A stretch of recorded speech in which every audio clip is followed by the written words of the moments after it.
Rover. Well, it's morning here anyway, and it's now September. It's springtime in southeast Queensland, and the Land Rover restoration's been 2 years now. It's still going. There's a few small things we've got to do for the roadworthy, but she's getting pretty close. So this is a bit of a walk around to show you where we are up to. So you probably know we've got the new wings. The original wings were the front quarter panels, or whatever we call them. They originally were the army cutout style because she was an army Land Rover. I've put back the traditional style. These came off of a scrap vehicle up in Nambour. So we got these off. Needed a bit of work, but they're not looking too bad. Doors are on, the windows are on. A couple of runs on the paint there. We'll tidy those up as we go along. Green everywhere. The wheels, they're original wheels. We just blasted them, got them repainted, or we repainted them. A couple of scratches where they tried to put the tyres on. These tyres are, they were advertised as 16-ply kangaroo shooting tyres. They're pretty tough.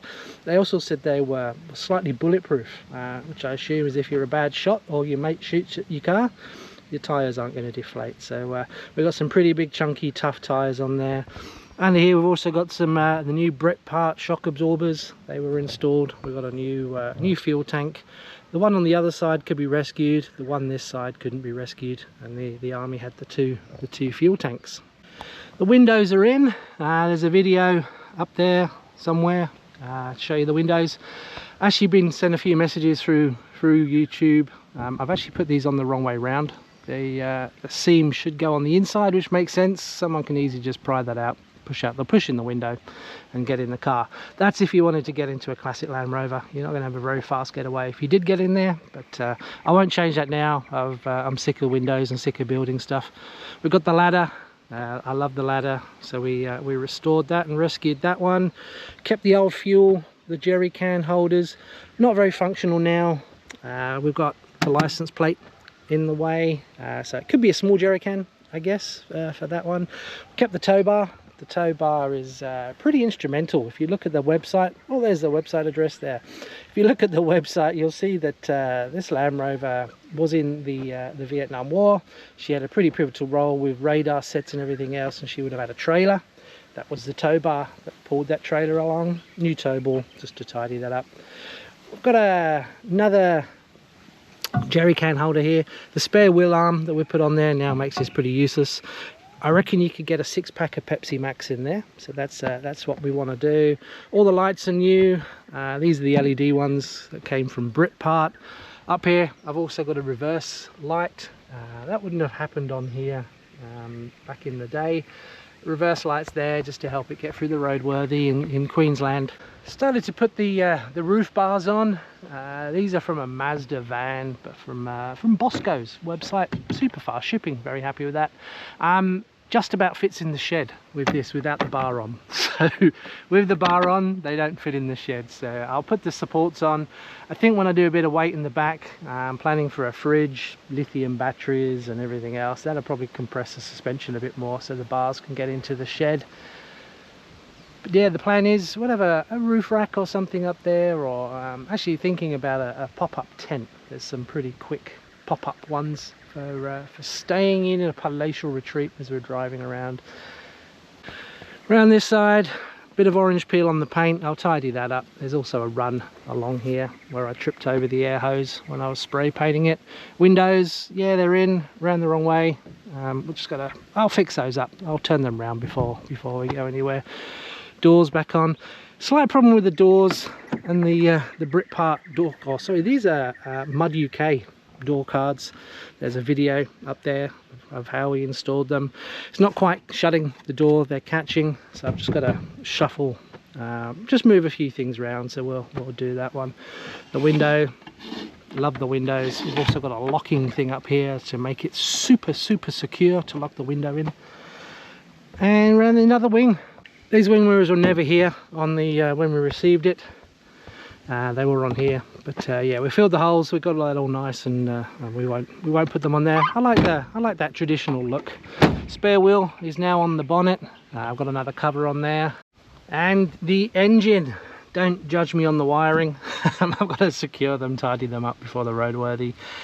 The engine, if you look at the original video back up there, you'll see that that it was a Holden 202 and the engine had blown.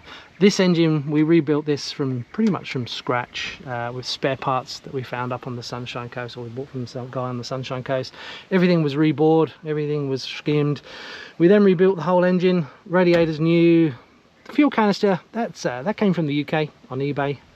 We've got new brake reservoirs, put in the windscreen washer. I've got an expansion bottle for the radiator. I didn't really want to use plastic in here, but back in the day there really wasn't plastic. But yeah, a few things you can't get away with nowadays. Here's the heater hoses for the AliExpress heater that I'll show you towards the end of the video. But that's the engine. She runs extremely well. Really happy with that.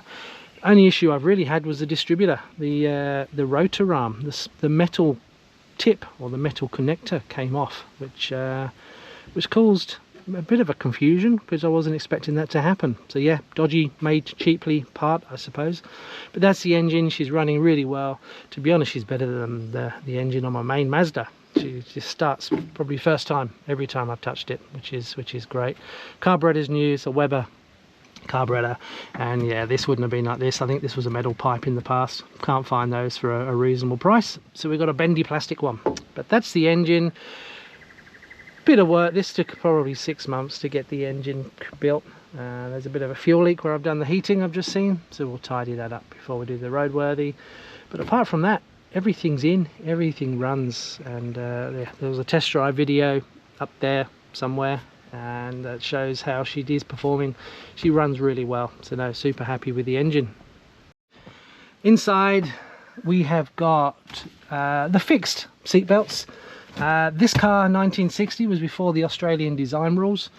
Didn't have seat belts. Technically they weren't required back then, so it doesn't need them for the roadworthy check. We've installed them. I don't like the idea of this being my main airbag, so we've got those Britpart seats, the deluxe version. We've got a video up there somewhere showing you how we installed these ones as well. The dashboard was rescued. This is what it used to look like, and this is what it looks like now. So she's looking a bit better. Kept the Army light switch. I think the key used to go in here back in the olden days. The Army plugged that up because apparently people kept losing the keys. Speedo working perfectly. We had to change the speedo cable. Video up there showing how we did that. New temp gauge. This was the pneumatic, or the pressure one. I can't remember what it was called. The pipe where the water went up there and the oil went up there. I've just got a water temperature there. Fuel gauge, I can't get that to work. This car was positive earth back in the day. Don't know if that happens. It's either full or empty for the fuel gauge. So yeah, that one doesn't work, sadly. I'll see if I can do something to get it halfway, just so it does something. Amp gauge, yeah, I did have this connected. I've disconnected it. I'm not too comfortable with all that generator electricity, 30-40 amps coming through into a little gauge there. That's just to me asking for trouble. Again, I might put something on there just so it sits there and reads 15 or something, so it looks like it does something. Panel lights, yep, put that back. There was a switch there when we got it, but it didn't do anything, so we put that back. Alternator, oil pressure. Got these little tags from Shein, not from Shein, from Etsy, made in the UK, shipped out here. I've got a couple more coming because I've added a few more switches.